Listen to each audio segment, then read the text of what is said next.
Okay, so I guess we are recording. So we've been discussing. So let's recall.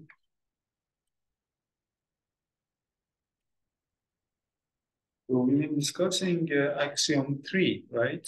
Observables. So we said that observables. So this was axiom 3 of mechanics. So we said that observable is a self-adjoint, in general, unbounded operator on the Hilbert space. Self-adjoint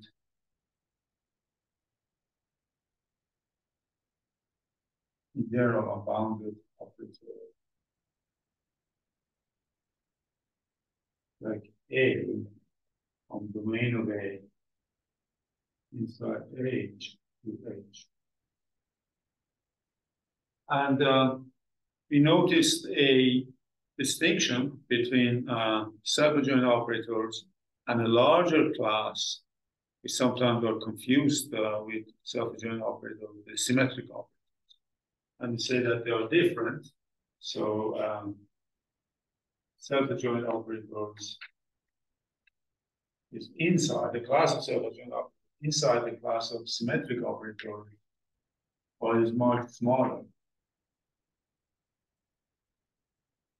So and we had examples. We saw that, right? Okay. So, I mean, the problem with self-adjoint operators is that you have to specify its domain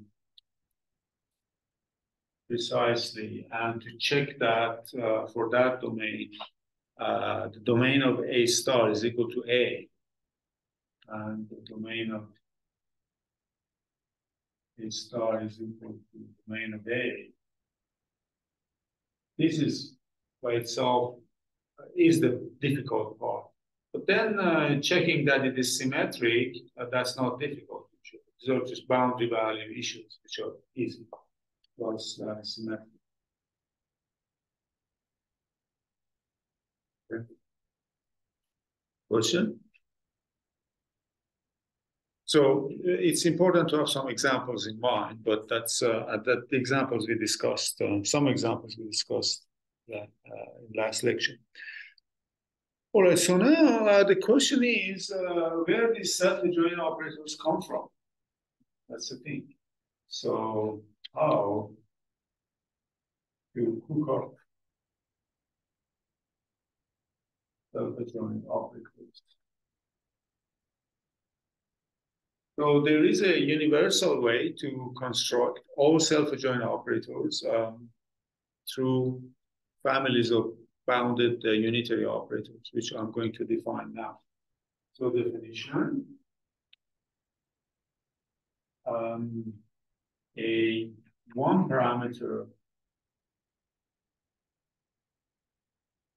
continuously differentiable, strongly differentiable, strongly continuous, sorry, strongly continuous. A one parameter strongly continuous group of unitary operators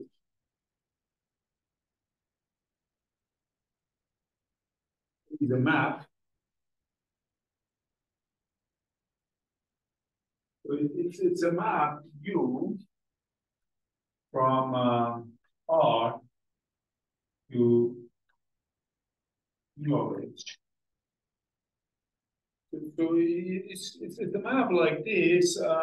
Well, U of H is the group of unitary operators on the Hilbert space. That's a group. See? And this map, I mean, it's just a map such that, first of all, this U is like a representation. So in other words, U of T1 plus T2 is equal to U of T1 times U of T2. And of course, U of 0 is the identity unitary operator. This is for all T1 and T2. So this is like a one-dimensional, I mean, this is like a representation, unitary representation of R without any continuity condition.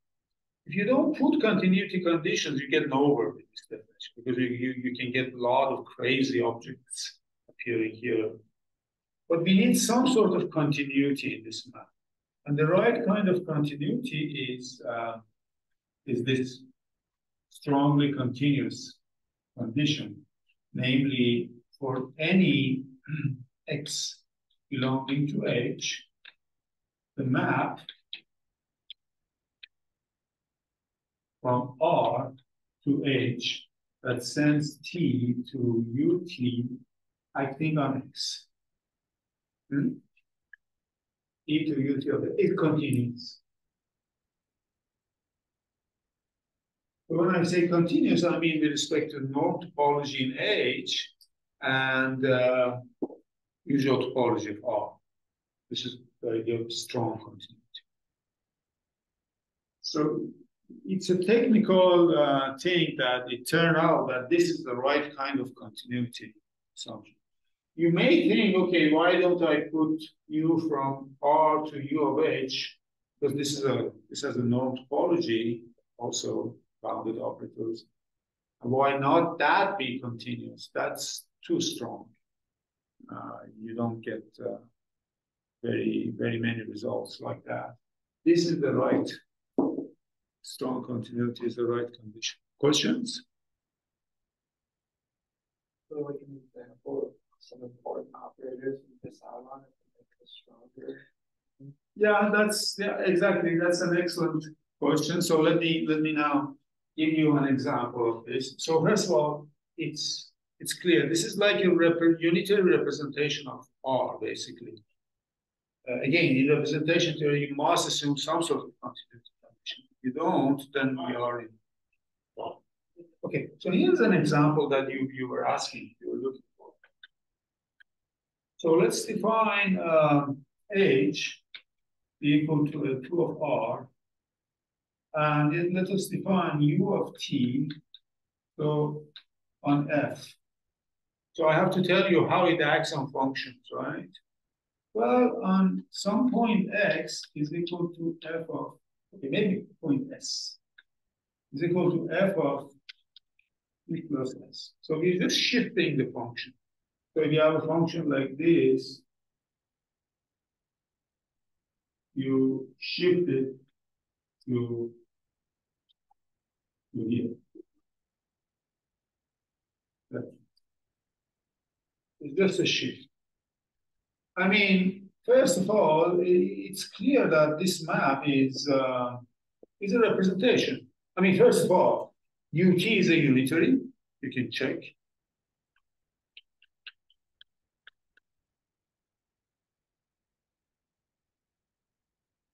I mean, make sure you understand why UT is unitary. That's important. Okay.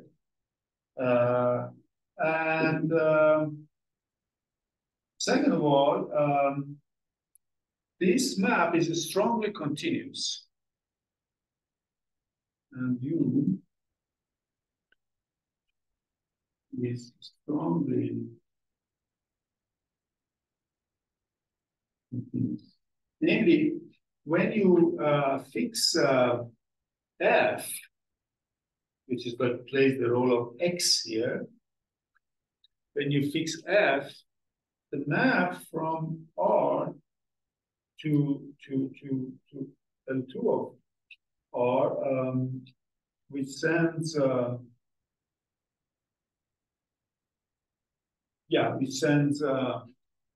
to this function is continuous. This is not difficult to see. However, this map is not continuous in the sense of being globally continuous, like as a map from R to U of H. I claim that. I'm not proving it right now, but I think that can be shown.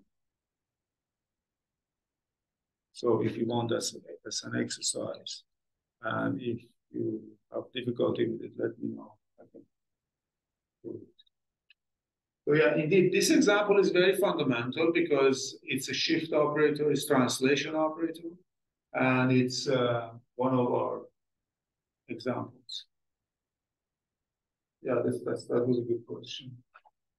Okay, so another example, let me tell you. So this is EG2, so this is EG1. Now, let us assume that you have a self-adjoint operator.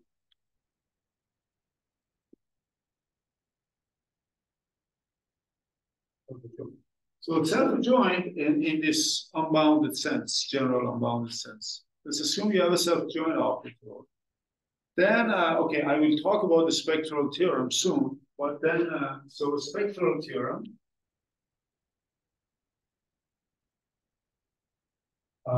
for self-adjoint operators implies that we can construct functions like u of t equal to e to the I t a.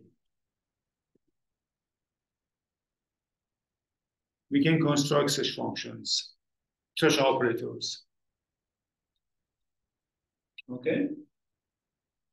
We can construct these operators, and it happens that this map, these operators are first of all unitary, and then the map is a group representation, and the thing is strongly continuous as well. Now, this is a technical result. Why? Because A is not necessarily bounded. Right? See, if A was bounded, we could have just taken the series for the exponential function. That series is convergent in norm, and that gives you this function. And then that's very easy to show in that case that if the I E A star is equal to e to the minus I E A first of all.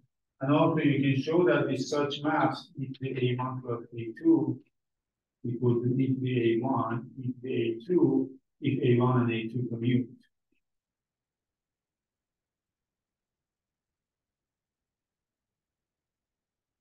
And then using these two, you can show that this is indeed a group representation for R, for group R.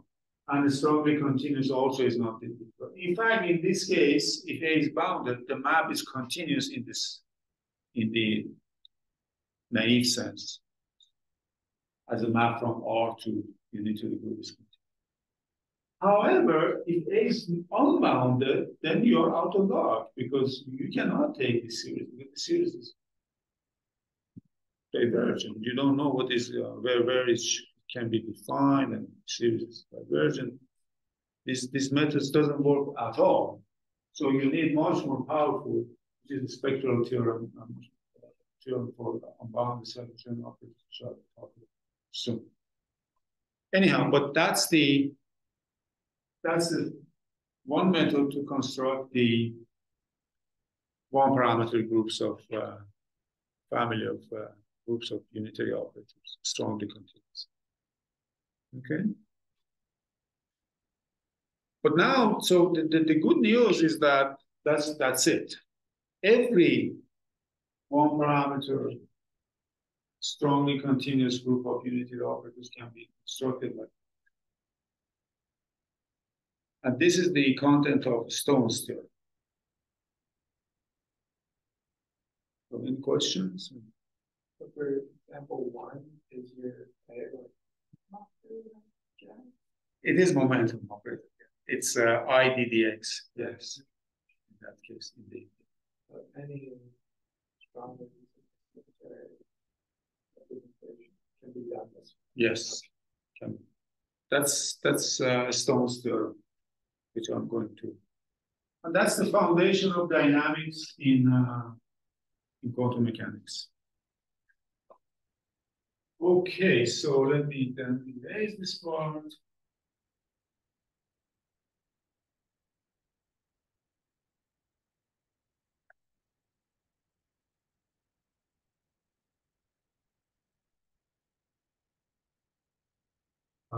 So this is Stone's theorem.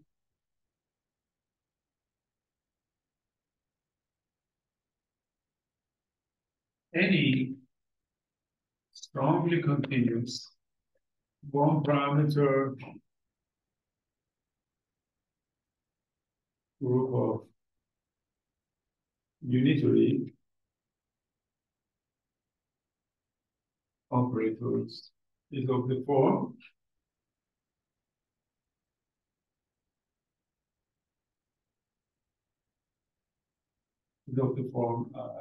E equal to e to the I to A for some self-adjoint operator A.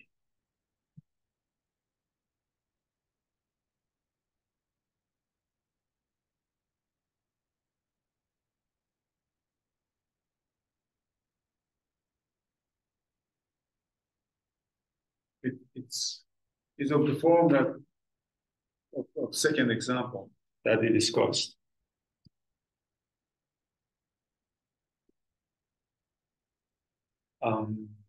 Okay. Again, this is not a very easy theorem to prove. It's not even obvious where to start. Construct A. But the domain of A, we know I can explicitly define the domain of A. But so you have to do, so domain of A is the set of all vectors X belonging to H such that this limit exists, limit of ut of x minus x divided by t as t goes to 0 exists.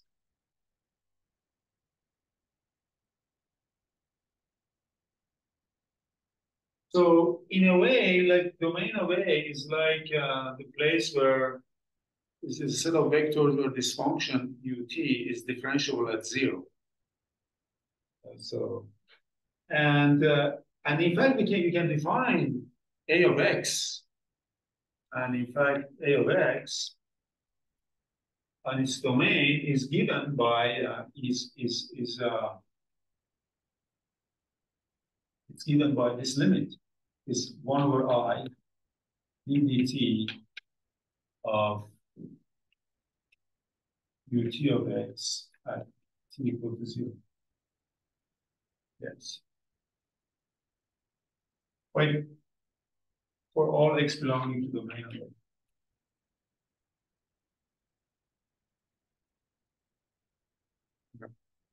So you see, defining this subspace is not difficult, and defining A is not difficult.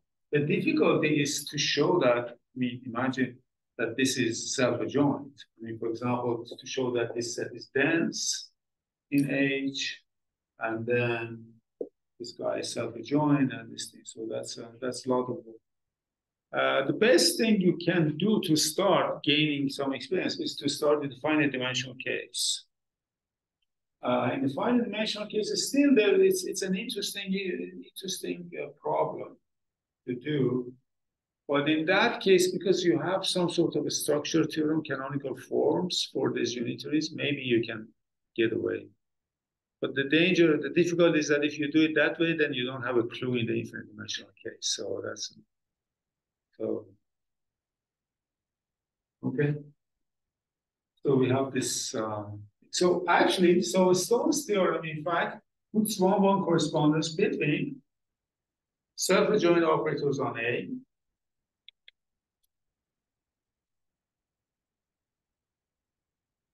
and these unitaries, one-parameter groups of strongly continuous one-parameter group of unitaries. So that's really nice, right?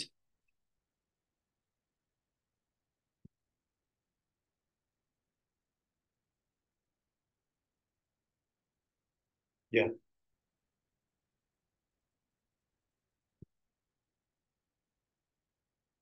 Any questions so far?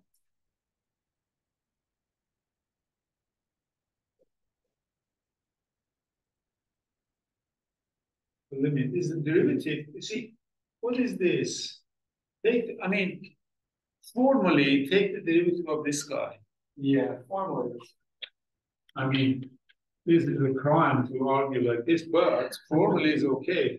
Take u prime of t. What is it? It's I a e to the I dA, right?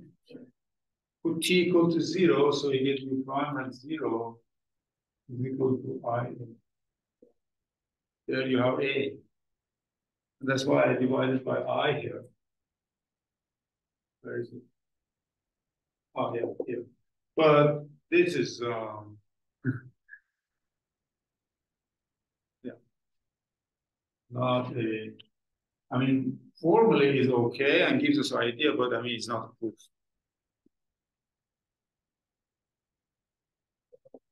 Seems like for your fixed x and h, you have a map from R to h, that process, and then you take it from 0 to 0. I suppose in the form of it. Yeah, okay. So, all right. So you're thinking about this. Yes, this limit happens to be in h, and this is with respect to the normal. Right? Yeah, that's just what it's. Yeah, I believe so. Yeah. Yeah. By the way, you may ask, what if a? So this is the perfect corresponding correspondence. This is the perfect one. You may ask, what about those self-adjoint operators that are actually bounded? So if A bounded, can you characterize bounded one in terms of the one parameter group of unitaries? Right? Those are actually the ones. So bounded, they correspond to these UTs that are actually they are analytic functions in T.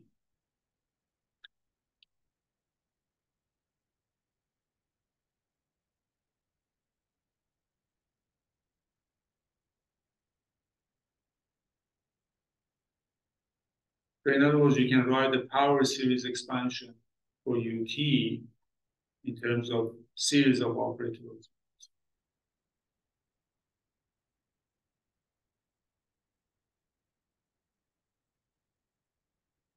I mean, this is more or less, you can see it from here also. You're just expanding this, yeah. You can see it because this, the power series and this analytic. And by analytic, we just name it that power series expansion, which holds through R. Another way to characterize these are the ones that actually UT can be extended to the whole complex plane from the real part. So you can extend to here as well, up and down. So you have the idea of UZ now. So for, yeah, right? Because you can put here, if A is bounded, you can put T equal to Z, any complex number. And this series is still convergent. And so that's very nice. So that's like you extend it to two parameter more or less, or complex parameter. So you extend to a representation of complex numbers now. That's much stronger.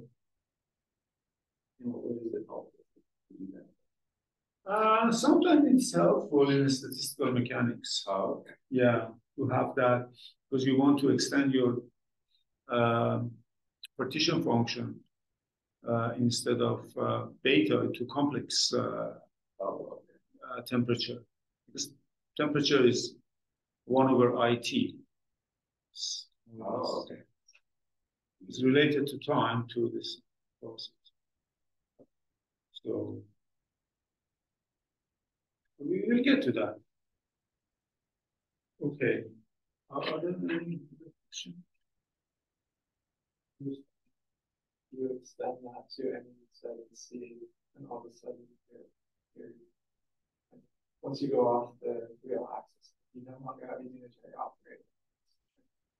Oh, what sort of thing that is for you? Yeah, they are not unitary.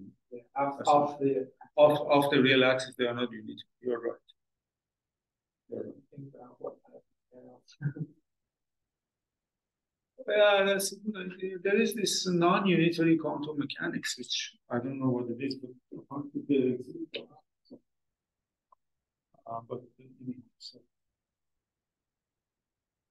so now let's look at one example of this correspondence at least.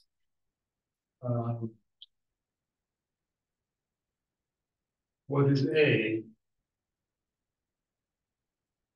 for UT F X equal to F of equal or S? So or like, was it like our first example? This UT is a one parameter group of unitary. So what is A in this case?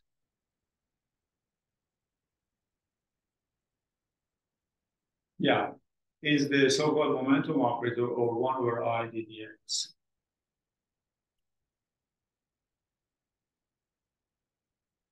But then domain of A, as this was also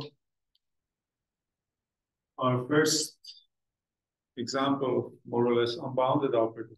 Domain of A is quite hard to describe in the position space representation. In momentum space, we know what it is, but in position space, it's very hard to describe domain of A.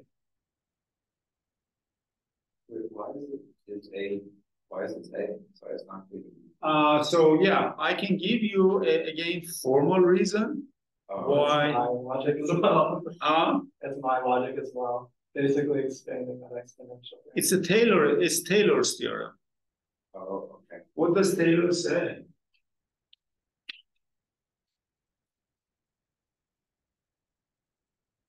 You see, f of t plus s is equal to sum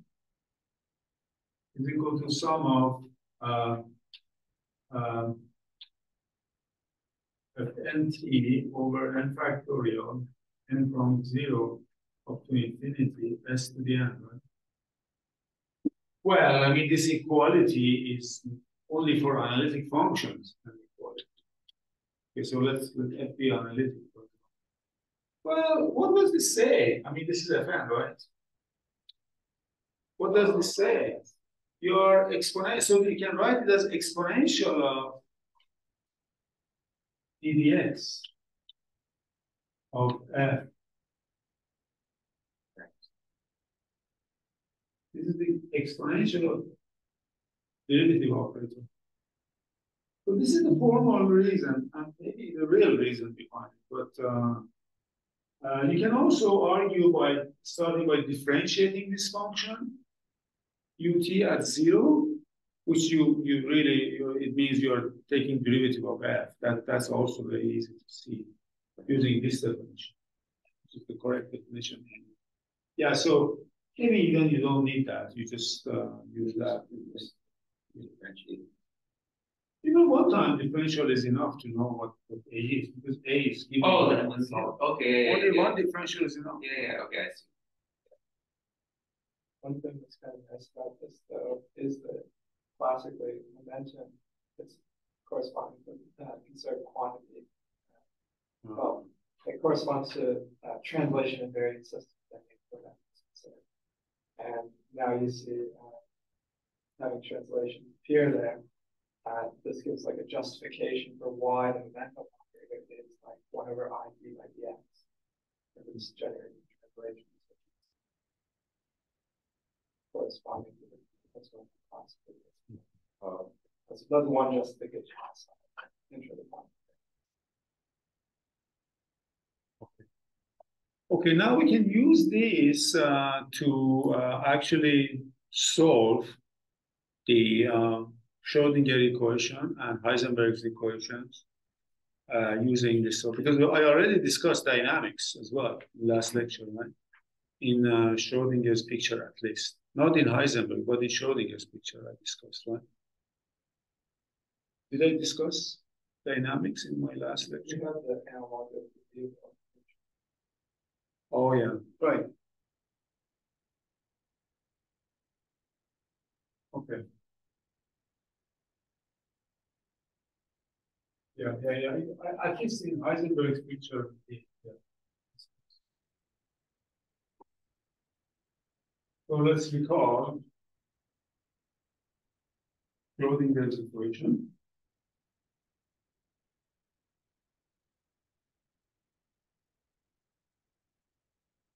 So this gives us evolution of states, right?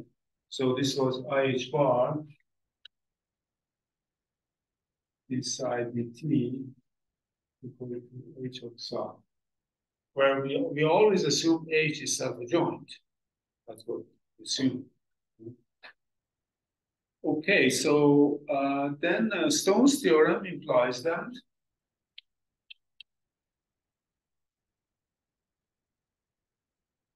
for any psi 0 belonging to H, for any sort of initial vector or a state,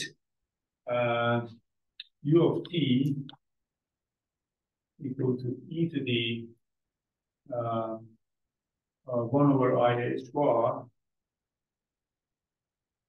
th psi 0. So this I call it psi of t equal to is the unique solution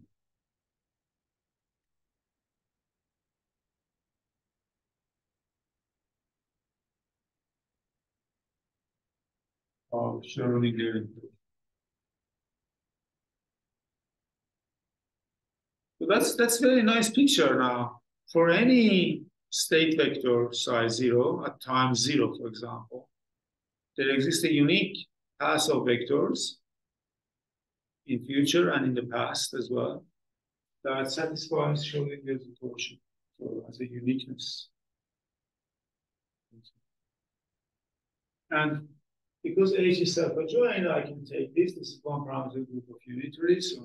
So Schrodinger's equation can be formulated as nothing but you just say that dynamics is given by one parameter group of unitary operators on the Hilbert space. That's their dynamics. So I mean, this is because people like differential equations. They usually write this, but you can completely bypass this and say that dynamics is just a one parameter group of unitary operators on the Hilbert space. That's Schrodinger's picture. Okay, so we had a more elaborate Schrodinger picture also where states were density operators, right? So for density operators, it's kind of better in a way, more general. We had the equation was d rho dt, right? The commutator, was it commutator of H and rho or rho and H? We have to be careful. IH bar, by the way, there should be IH bar. IH bar d rho dt, I have it H and rho.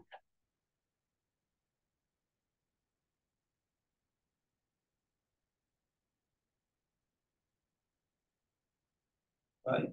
And this can also be solved. So even rho 0, for any density operator rho 0, I can define now a new set of density operators. Rho t be e to the 1 over I h bar th, rho 0 e to the minus 1 over I h bar th. Yes. It solves this equation.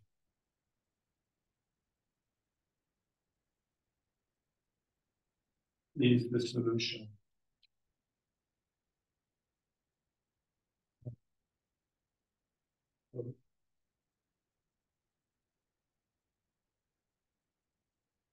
I mean, you can. I mean, for example, if rho 0 is a density operator, conjugating it by unitary is also a density operator. That's so this defines a curve in the space of density operators that solves this equation. by the way, in both cases, we are assuming H is not time dependent, it's time independent. If H is time dependent, you need another formula. There are again formulas, but they're more complicated. If H is time dependent. So here is H is time independent. So it's the simplest case. So that's well, be aware.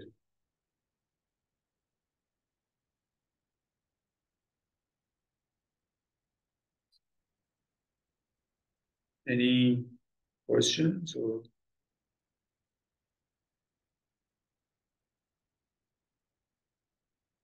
Okay.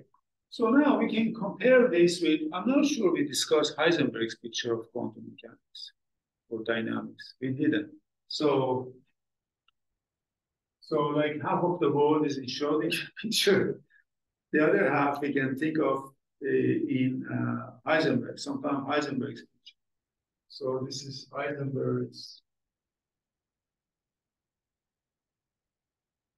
picture. So in the Heisenberg picture, at first it looks funny. The states don't change or don't move. States don't move.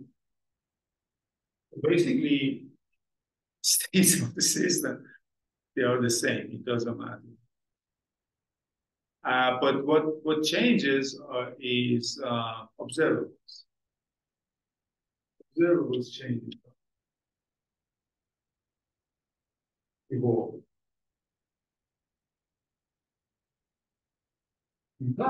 And there is an equation which is very much like this with a negative sign. So the equation in that case is I bar dA dt,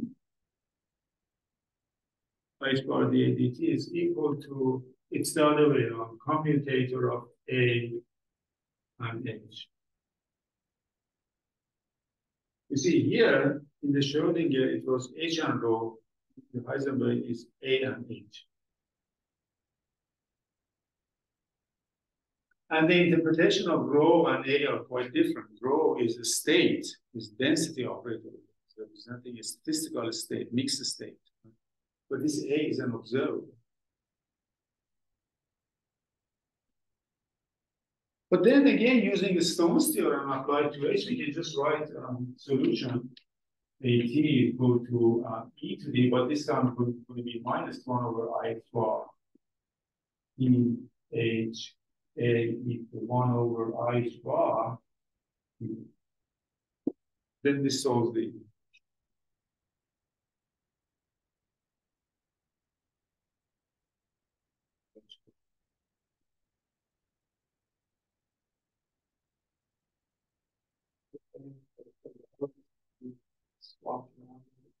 yeah. You've got the minus. Yeah, exactly. That takes care of the fact that this is AH minus HA naught. And it's important to write these two equations in these forms because we want to show that the Heisenberg picture and Schrodinger's picture, from the point of view of measurements, they give you the same results. They don't give you different results. So that's an important distinction. Why use one more than the other? Why use one more than one? Why do you prefer one or the other for the pros and cons? Yeah, so I believe Heisenberg's picture is kind of more canonical in a way because it can be extended to the setting when you don't have a Hilbert space. Oh, okay. Yeah, because it's really about, so in this case, dynamics, yeah, it can be extended to the setting of C-star algebras. You need all these things. But in showing this picture is very much tied up to Hilbert space setting. Right. So that's rather restricted. Yeah, you have that view. Yeah, but this is a purely matrix or operator theory equation. Okay. It's not. It can be. I mean, it's important to do things also sometimes in for Neumann context or C-star. Your probabilities are, you take them up like the modulus of these states, right? Square. But here you don't have these sort of properties, right? Or how's it? We do, But and I haven't yet discussed measurement axiom, but it's coming next. oh, okay. Yeah, no, I mean there's a elaborate discussion on that. Okay, yeah. Yeah. Okay. Yeah. Any other questions?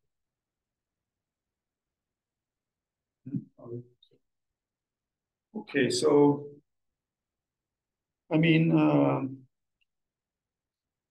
yeah. So now to prepare for next axiom, which is the measurement axiom, we have, because we are doing most general case, we need to know a little bit about the spectral theorem. And yeah, so yeah, the spectral theorem, again, mind you, this is complicated because the operators are self-adjoint operators are unbounded. So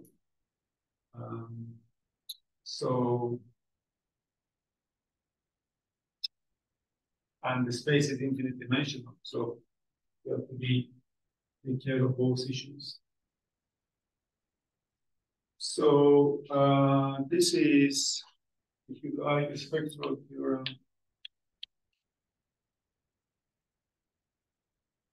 for unbounded self-adjoint operators.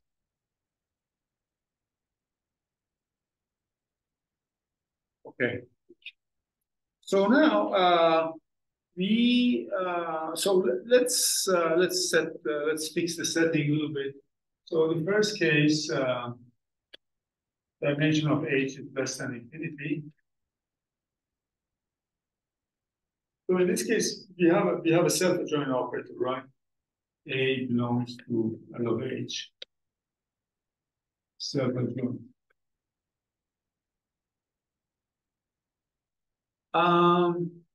So there are many different formulations of a spectral theorem, not a unique one. Even in the finite dimensional case, there are several, not many, but there are several. But the one that is kind of most canonical and useful is the following. So we just say that there exists a collection E1, E2, E of projections, the I star equal to the I equal to the I squared. So these are, in other words, these are projections, orthogonal projections, self-adjoint projection, orthogonal projections, such that we have a sequence of projections such that, first of all, they are orthogonal to each other. Pi Ej is equal to 0. I is different from j. That's the orthogonality. And they add up to 1. This identity operator. It means that they span the whole space. They ranges span the whole space. They give it really orthogonal decomposition of the space. And A is equal to some lambda I ei. Now, these lambda i's are eigenvalues, of course, which are real. So now we are assuming that our operator has k eigenvalues. These are the distinct eigenvalues of the operator. And we can write A as sums of projections with this coefficient lambda. They have to be distinct. They have to be distinct because I'm taking these PIs to be distinct. They're orthogonal to each other. Oh, so what happens when situations you have some A where it's not distinct? No, I mean, I'm taking only distinct. You only see, okay.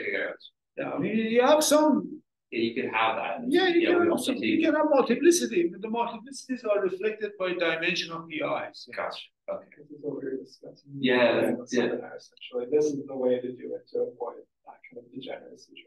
Yeah, Jeremy pointed out in the seminar yesterday that this sort of issue of how the formulation works for multiple new multiplicities. But I see. I wasn't 100% sure how to resolve this. I see. That's This is how, okay. So this is finite dimensional. Okay, so this now this gives us a kind of idea how to proceed in the infinite dimensional case. So the analog of this is called is an object called projection valued measure. So projection. So in general, for the infinite dimensional case, we have this idea of projection value measures. So PVM. So what is a PVM? What is a projection valued measure? Well, the projection valued measure is a map P or maybe mu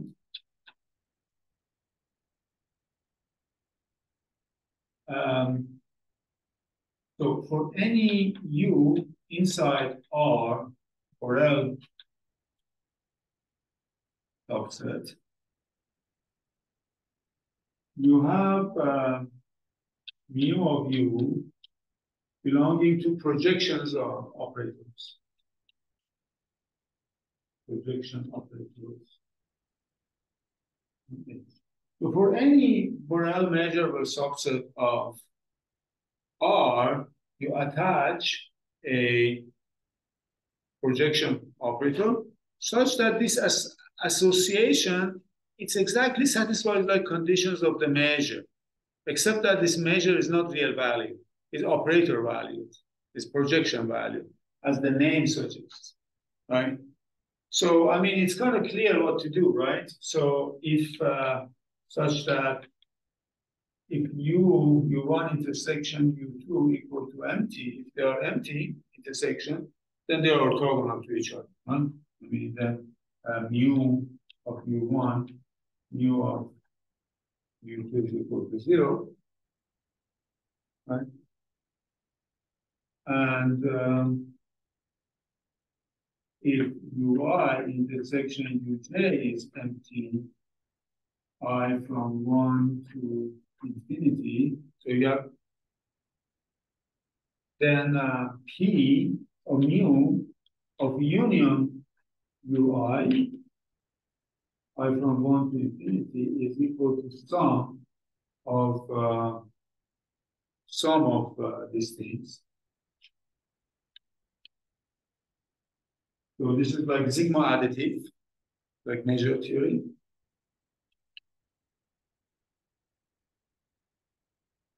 I mean, of course, we need mu of, I don't know if it follows from this axiom or not, but that the mu of empty, sorry, is equal to 0 projection, and mu of the whole line is identity of it. I denote it by 1 here, denote it by identity. Okay, now one thing is in what sense these two things are equal, because this is a summation of operators, projections here. I'm not sure we want this to be in the sense of norm equality, right? Norm convergence. Strongly continuous, yeah, I think that's, or maybe even weakly, I'm not sure, but strongly continuous. Maybe strongly continuous, something like that.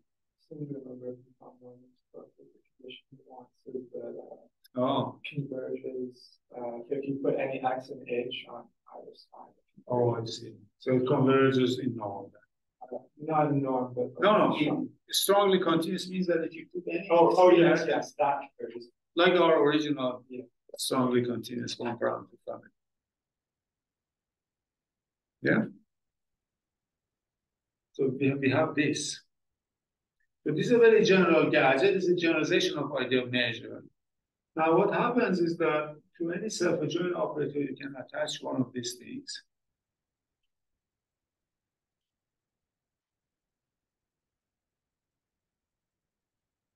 Spectral theorems that for any self-adjoint A, there exists mu A. I mean, one of these projection POM, projection PVM, sorry, projection value measure mu A such that you can actually construct A from mu A by a infinite dimensional version, continuous version of it, such that A is equal to integral over R x d mu A of.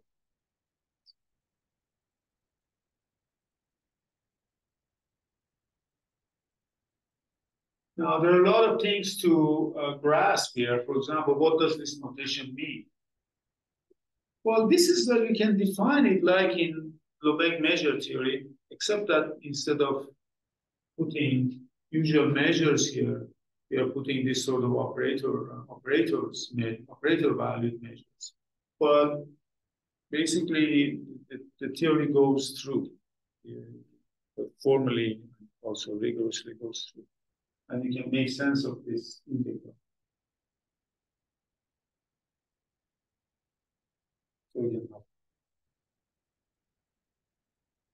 Now, a nice thing about this presentation is that, so we get the Borel functional calculus. So the corollary is Borel functional calculus.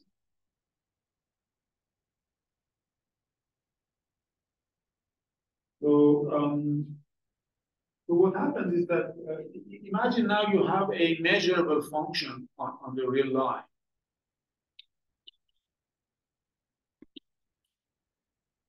From R to, I don't know, C, measurable.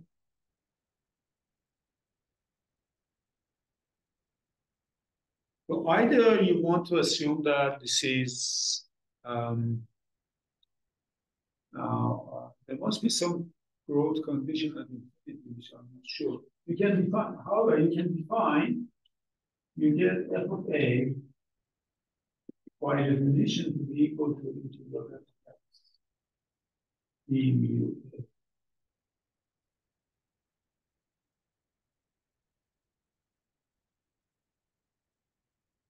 So that's how we can define functions of operators, self-adjoint operators. If you have any kind of a stupid function, could be any function, really highly singular, except it has to be measurable. And this has to be conversion at infinity, which on the condition. But then otherwise, this exists. We can define f of A. And the good thing about this is that this preserves a lot of properties of, it's a map from a space of functions to a space of operators, which is actually an algebra map.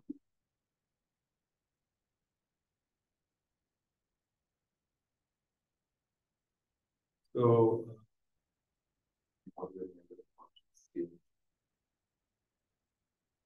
for example, you can take, here's an example, you can take f of x equal to e to the I tx. You know, tnx belonging to R, right? Right? Then you can apply this function. Well, this function is bounded, actually. Then you can apply this function to any A, you get e to the ITA, which is the thing that we needed. You can take any function of your unbounded self-adjoint.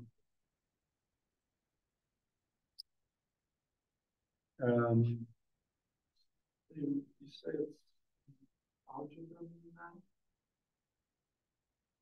Yeah, I mean, first of all, the sum goes to sum, that's linear. I claim that actually if g of A is equal to I mean, what I'm trying to say, yeah, product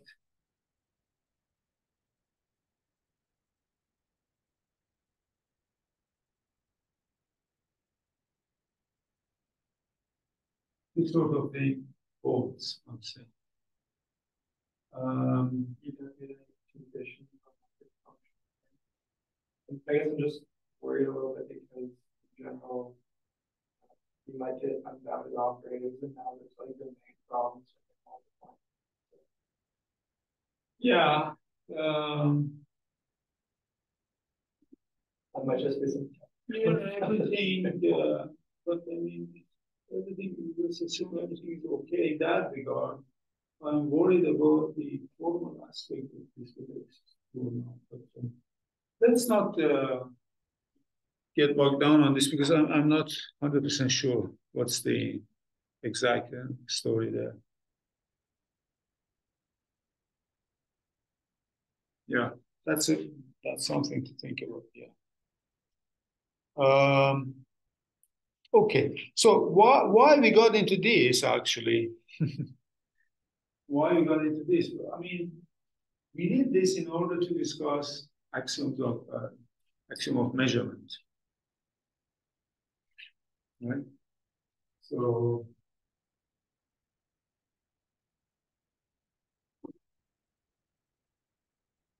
this is axiom 5, something like that.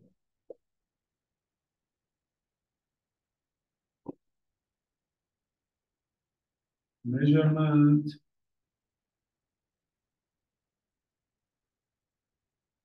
collapse of wave function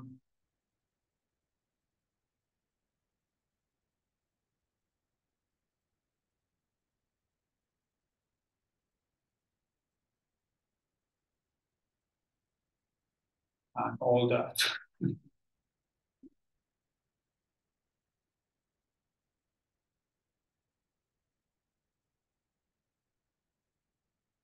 Yeah.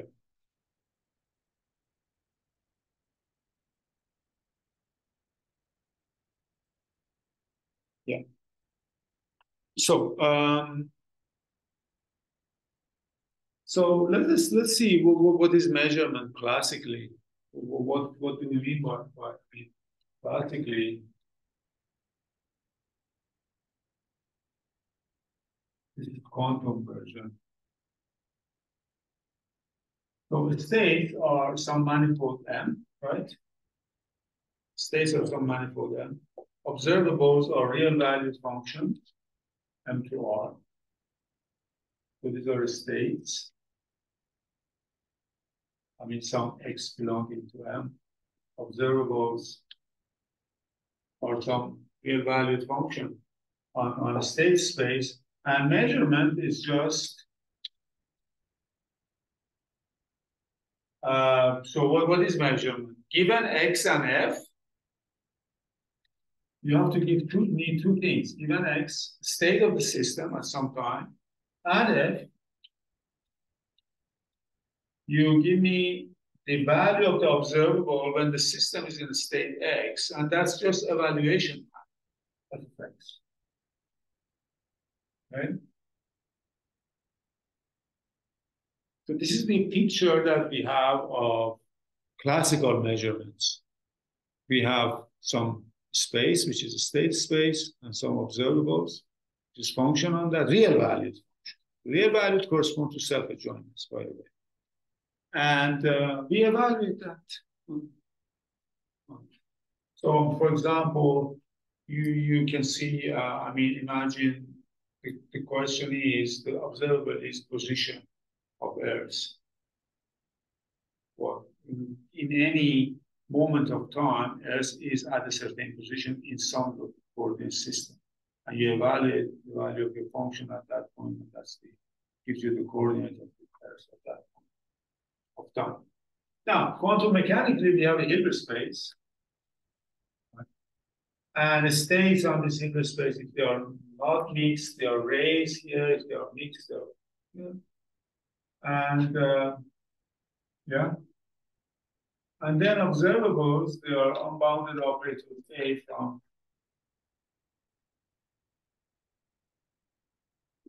to unbounded. Now the question is, what is measurable? This is the question. What is it that we measure in quantum mechanics? What do we measure? So what do we need? So, I mean, so the measurement is a big question. Now, simplest case,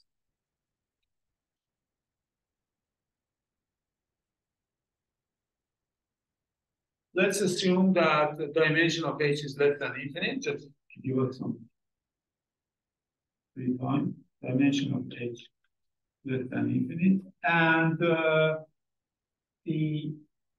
state is just a vector in H, right? And state it's just a vector.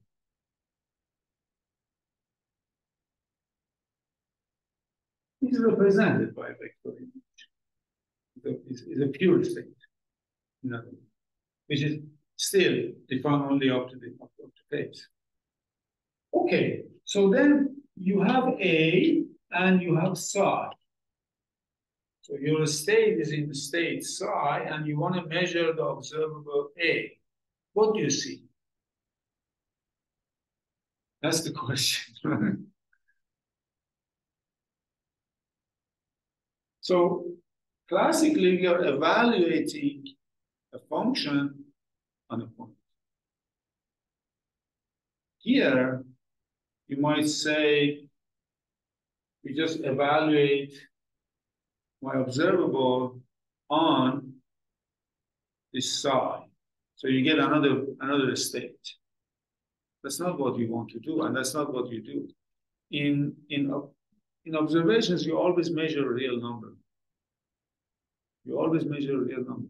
So the question is, what real number you measure? What real number you measure? Well, what you measure is nothing but an eigenvalue of A. So the measurement, the result of measurement is an eigenvalue of A.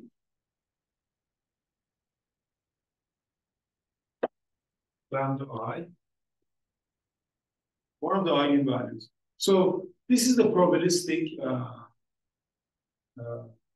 aspect of quantum mechanics now enters the game. So this lambda I belongs to the set of all eigenvalues lambda 1, lambda 2, lambda k, distinct. I just put the distinct ones like that.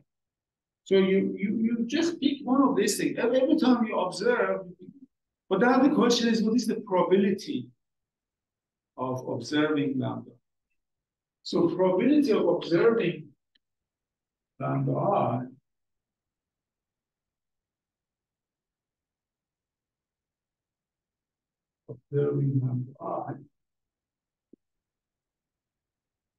that depends on the state that you are in, right? It's not just observable, you are also at some state.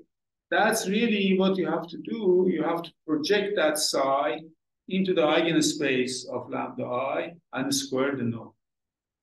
Okay, so this is, I don't know how to write it. So what I just write it like this: pi, yes, of psi, and then this is norm squared, because this is really an product of pi of psi and pi of psi. This is the one that you mentioned. So remember, we had A equal to sigma lambda I, pi I from 1 to k, n. Okay.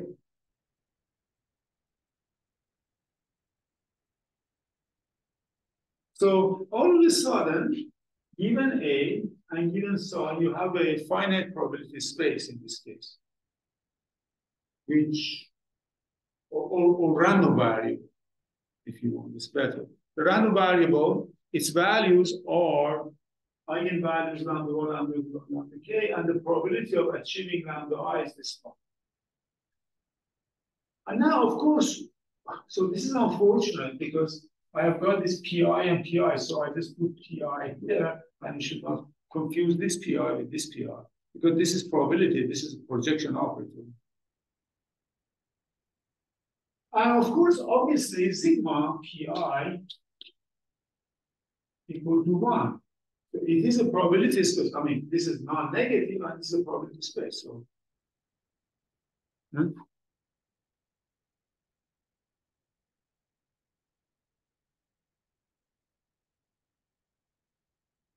so you have this random variable. We can call it eigenvalue random variable. And you have this probability. And then you can also talk about its fluctuations, its mean value. So what is the mean value of this random value? You know, by A psi. So the mean value of this random variable is just what? Is sum lambda I the I, right? This is the mean value that you measure, right? So what is that? That's, you can just say this is equal to sum. First of all, you can bring this to this side, and then you get lambda I, the product of pi psi and psi, I from 1 to k. Now, this is, of course, nothing but sum I from 1 to k. Actually, the inner product of lambda I, pi, psi, and psi, right? But this is A. This is A. So this is equal to A psi and psi. So the mean value of the observation, on the average, you measure this number. Each time you measure a distinct number, a different number, possibly, one of the eigenvalues with probability little pi, but on the average. You can also consider the covariance of this, or sigma of this. It will come next, but for now, I want you to just understand this. How about an actual experiment? You can only measure the difference of eigenvalues. Does that fit into the picture?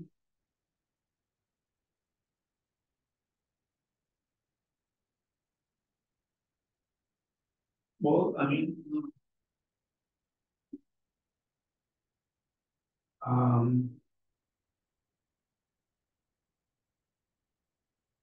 yeah, so,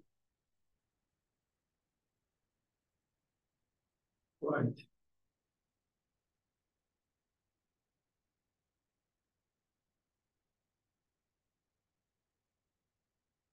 Yeah, I'm not sure. That needs some discussion. I think okay. We have to discuss that. Actually, I think. Okay, so let me not say anything about that. Just for now, so our next goal now is, so this we cannot do today. Our next goal now is to go to infinite dimensions, and then you have to grapple with these projection value measures and complications, because the life is not so simple as in this case. But this case is important, not just for quantum computers, but mentally, what you measure is really a point in the spectrum. If you can call it a point. If you cannot call it a point, you just know you measure some probabilities, but we'll see how to formulate it in terms of. So I think I should maybe, if there are no questions right now, maybe I just stop the thing.